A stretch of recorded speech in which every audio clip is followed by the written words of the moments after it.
يوم القيامة الجبال دي كلها هتروح فين؟ اتسأل نفس السؤال ده قبل كده وربنا جاوب: ويسألونك عن الجبال فقل ينسفها ربي نسفا فيذرها قاعا صفصفا لا ترى فيها عوجا ولا أمتا. الناس سألت النبي صلى الله عليه وسلم عن مصير الجبال يوم القيامة.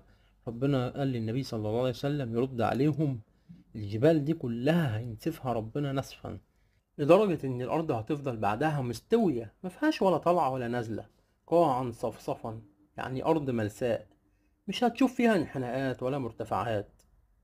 اللي صنع الجبال دي هو اللي يقدر يمحيها بكلمة واحدة. فافتكر دايما عظمة ربك واستعد اليوم ما يبقاش فيه لا جبل عالي ولا وادي عميق، بس مش هيبقى فيه غير حساب دقيق. أنا حتى أعظم شيء في الأرض هيزول.